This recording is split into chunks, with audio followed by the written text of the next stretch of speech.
Hey, it's Candice Quinn with Contract Hack, and today we're talking about something that will probably make some of the older generation clutch their pearls a little bit. It is strategic job changes or job hopping. Look, I'm not here to tell you to stay at a firm that wouldn't think twice about cutting you if they had a bad quarter. That's just not where I'm coming from. I'm not telling you to bail every 12 months. I'm telling you to be strategic about when you move, because there's a smart way to move and a dumb way to move. And I want to teach you the smart way to move that actually progresses your career rather than hurts your career and reputation. So the smart way actually uses my lateral move decision matrix, which you can actually download for free today. Follow the QR code on the screen, or it's also linked in the pinned comment and the description below. Here's the reality that no one tells you when you're in law school. Staying in one place doesn't set you up for life anymore. It doesn't serve your career. Sometimes the fastest path to better pay and better position and better responsibilities is to jump ship. But, and this is a really big but, if you do it the wrong way, you'll be labeled a job hopper, which isn't going to get you anywhere. But if you do it the smart way, you can actually continue to grow your career, all while not even getting questions about the movements that you've made. Let's kill the myth that job hopping is always bad. That's just something that employers, and primarily boomer employers, try to tell employees so that they stay with the company, when it's just not true. It's not possible to be an attorney who climbed the ladder at the firm for 30 years anymore. That's just not how the majority of us see success. That world is just quite simply gone. The markets have changed, and it's just not possible to live in that world for most of us. In fact, staying put can actually hurt you if you're not growing. But you can't just jump around unexpectedly or willy-nilly. You have to be strategic and make the right moves for your career. If you move every year, that's going to be a red flag for your career. But if you move every 2 to 4 years, well, that's actually pretty successful and shows strategy and a good trajectory. When a hiring manager sees a lot of jobs on your resume, they're thinking, why does this person move a lot? Did they gain something each time they moved? Was it strategic? Or is the person just running away from something? The hiring manager wants to know that they can count on you to stick around. And if they can identify why you keep moving, then they can fix that thing that has you keep moving. Your job is to control the narrative before they even ask the question. But first, let's talk about when to move and when to stay put. Not every opportunity is going to be worth taking. So I created the lateral move decision matrix so that you can help determine objectively whether or not the opportunity is worth leaving your current one for. There's 5 main categories that you will score when you use the lateral move decision matrix. And the first one is compensation and benefits. Are you getting a meaningful bump by taking this new position? Is it at least 15 to 20%? Don't leave for 2 to 3%. That doesn't make any sense. Number 2 is practice area and skill expansion. Maybe the raise isn't so great, but you are going to move into a practice area that you've always wanted to be in, or you're looking at significant skill expansion because the role comes with more responsibility. On the other hand, if it's just moving into the exact same position, doing the exact same work, then it's probably not worth the move. Number 3 is work-life balance. Be honest with yourself. Is this new position going to provide you with a better work-life balance? Do you want a better work-life balance? Maybe you like working a lot. Maybe you would like a job that has more work or more significant work. So this is about really being honest with yourself and honest about what this opportunity seems to be bringing. Number 4,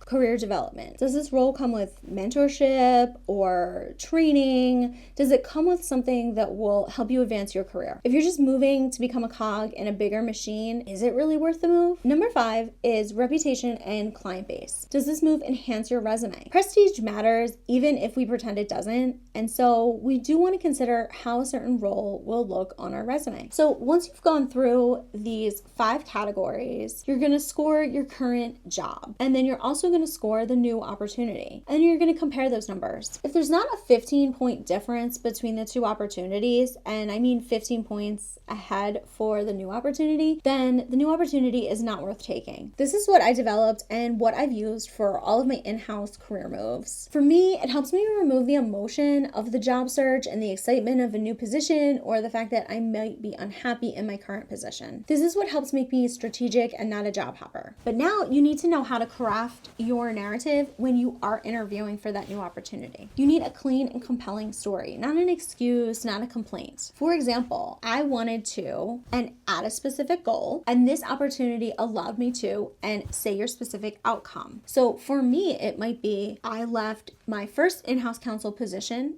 because I wanted to dive further into commercial contracts and not do as much general counsel work. That's very easy reason why I left. I was overwhelmed and I wanted to focus more in one area. Notice what's missing. There's no drama, there's no complaints. There's no vague language like better fit or seeking growth. Be very specific and be very direct. Never trash any of your old employers for any reason. Employers always want to find loyal employees who will not badmouth them. And if you badmouth another one, you might badmouth them. Now, the unwritten rule is to time your exit to every 18 to 24 months, roughly. You can always leave if something catastrophic happens because you can easily explain it with the catastrophe, right? And if you do make a misstep, you can still pivot again. I once left a job after 3 months. Why? Because it was not the right role for me. And I was just honest in interviews when I said that. I'm like, I'm pivoting right away because this wasn't the right role for me. And rather than be stuck here and not doing what I want to do and not really being invested in this employer, I'm going to just pivot and course correct right now. Employers respect when you own things and when you are honest with them. It also helps them see that it was a one-off and won't happen to them because you'll make the right choice this time. So to avoid getting labeled as the job hopper,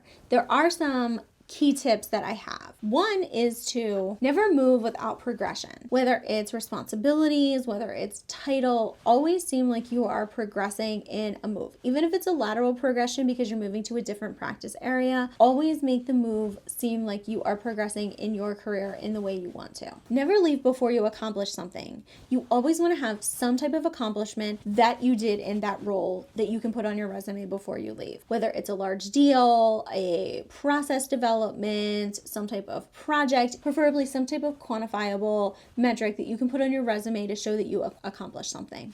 Also, never burn bridges when you leave. Don't miss deadlines. Don't leave poorly, in other words. Stay doing the best job you can until your last day. There is a caveat, which I've talked about, which is that you can leave without giving notice if you do it the right way. But again, always leave as professional as possible, especially with regards to your work product. You also want to avoid incoherent story. If you don't have a narrative that you can tell while interviewing, it will not make you look good to the employer. You don't want your resume to look like you were just throwing darts. You want it to tell a story, a narrative about your career progression. You need every move to fit into your larger career arc, which again might not be a linear path, but we want to create the narrative that it is moving in a forward progression. If each role builds on the last and your career is progressing between roles, that is really what is a green flag to employers. If you left for clear, defensible reasons like better opportunities, strategic goals that you're meeting, that all makes you look absolutely wonderful to a potential employer. You also want to show that you made contributions at each place